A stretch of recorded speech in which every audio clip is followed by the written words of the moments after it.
Okay, well, anyways, in this show, Joe Schmo, what ended up happening was it's a fake reality TV show. So they get this guy and they make him think that he's on a reality TV show. They tell him, you're on a reality TV show and, you know, you're trying to win this certain prize, like, you know, the regular reality TV shows, like Survivor, all these shows. But little does he know, everybody around him is an actor. So he thinks that he's, you know, involved in this reality TV show, trying to do stuff, and he's competing against these other people, but all these other people are reactors, and they're all trolling him. Trolling is another very important concept. You see it on the internet. People take themselves seriously, and then you got people trolling them to try to break them out of their seriousness. I want to talk more about trolling later, hopefully. But, okay, we get to that hopefully more later. But anyways, yeah, this guy's being trolled by all the people around him. All the people are pretending to be real, but they're not really real. And at the end of the show, well, one funny part was at one point in the show he looks out the window and he sees ladders and he sees stuff, and he looks out and he says, you know, he wasn't supposed to look over here, and he says, "Is this a setup?" He says, "Is this a setup?" Well, this is what happens in reality. This is what should happen in reality. You're supposed to look around you. You're supposed to see, whoa. Especially after the Quadrant model, since it's revealed, you say, whoa. Things aren't so random. Is this a setup? Is this staged? It seems like it. So this is an important philosophical question that Joe Schmo raises. Same thing with the Truman Show. In Truman Show, Jim Carrey, he's in this fake reality show where he's, you know, walking around. Everyone around him is an actor, and he thinks that everything is real. And then at the end, he kind of starts to recognize, wait, people are all tricking me. My whole life, I've been in an illusion.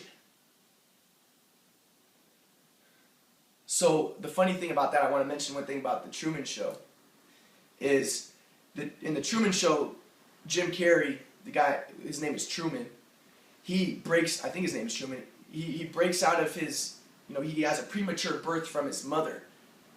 He breaks out of his mother prematurely, and he's put on this, you know, and then they end up taking him, they end up putting on this Truman Show. You know, he makes money off of it, I guess, his family, I don't know.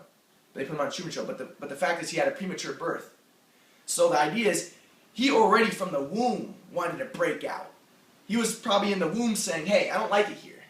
I don't like this. I want to break out of this. He broke out, he goes into reality. Well, same thing happened with him in the Truman Show. He starts to recognize, wait, this reality isn't real. And then what he does is he gets on his boat, he swims to the end of the ocean, you know, and during the whole movie he's telling everyone around him that he wants to leave, he wants to go to a different island, he wants to get out of this place. This place represents contentedness. Everyone around him is happy, he plays golf, everything is great for Truman. But Truman says he wants more. He says that there's more than this. And so he wants to have a vacation. But then he starts to recognize everything is fake. And then he says, you know, I'm getting out of here. He gets on his boat. He reaches the end of the ocean. And at the end of the ocean is the wall that is blocking him from the real world. And he breaks through the wall. And then he's in reality. So this is a very beautiful story. An interesting thing with me, I don't want to talk about myself too much. But I too was born prematurely. I think I was my mom's water broke 6 months into my birth. So you see the same type of thing. I do recognize that things aren't as they seem to be. Everything seems to fit the cross. There's more than just, you know, what people think, what people just look at the surface. There's more than that. But we don't have to get into it too much. But one thing I want to say too. Okay, so we have Joe Schmo, and then we have reality TV shows of reality TV shows. So one example of this is Modern Family, and all these are so popular. Why are they so popular? Because they're bringing up this philosophical question. People who are watching it might not realize this, but this is why they speak to people so much. So in Modern Family, it's supposed to be a reality TV show. It's played like it's a reality TV show, like they're following a family, but everything is scripted. The family has a script. It is an actual television show, but it's pretending to be a reality TV show. So now we're really starting to question what is reality when we're watching shows like this. So a lot of people say, oh, these shows are all garbage. Another example, but they're not. They have a very important philosophical implications. Ali G. Ali G is another example of this. Ali G goes around and he trolls people. He pretends like he's a black guy. He pretends like he's a gay guy. He pretends like he's a he's a foreigner, and he just trolls people. He makes fun of people, and people can't realize that he's faking it. Some people do, but most of the time they're not able to recognize fact from fiction, truth from reality. They're not able to separate the two, and they fall for this guy's traps. They fall for Ali G's traps. And it's funny because Ali G makes fools out of them. So what I'm getting at though is we do have to question, what is reality? What is real?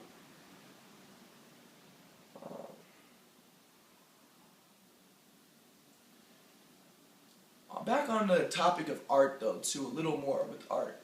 There's this one painting that I want to, or this one statue that I want to bring up. It was actually the Michelangelo statue. I could talk about more, but I just want to talk about this one right now. Michelangelo statue, where David is shown, and he's shown in movement like this, and something like this. And what I was getting at with this is to me this represents the flow, because a lot of people think that what is perfect, it's a statue, you can depict it, and you can make a pose that is perfect. But the only thing that is perfect, it has to be caught in the middle of movement and what is natural. So David, in order to be caught in this perfect pose, he had to have already been moving. And he caught him in this pose. Well, like I said, when I was younger and I would flow, I was constantly moving. And this is where perfection comes from. You're not thinking about your body, you're not aware of it, you're not trying to pose, you're not worried about what you think like, or what you look like, you're not worried about what people think about you. This is where perfection arises out of the flow. And I think that this David picture resembles this idea. He's caught in the middle of movement, and this is where this is where the perfect statue comes out of. Right? He's moving. He's moving around. He's not posing for a picture. He's caught in movement.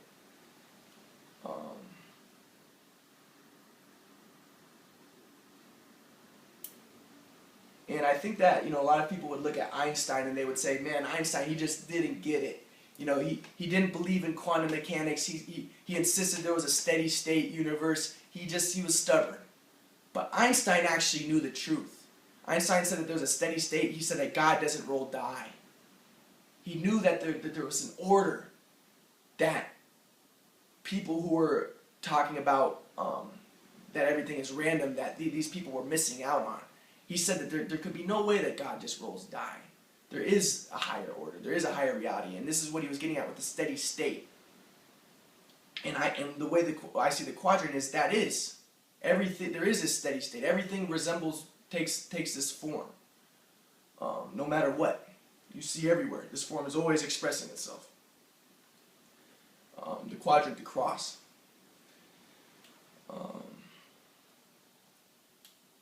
And that's about all I want to talk about, hopefully, at this moment. Let me just think one more thing. But one thing I want to talk about really quick about Einstein was he talked about he tried to come up with an equation that would make the universe a steady state, or a non-expanding universe. There's evidence that the universe was accelerating, not expanding, but Einstein was trying to create a universe with a steady state model that was not. And he came up with an equation to do this. But then he realized later that the evidence was showing that the universe is accelerating, and he threw the equation away, and he said that this was his greatest blunder.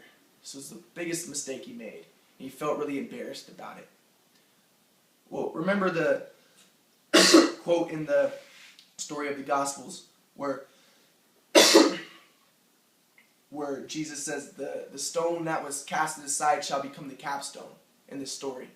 Well, you see this happen everywhere. So Einstein threw this away. Biggest blunder. It's a stone that was discarded. Let me just make sure it's recording. Yeah.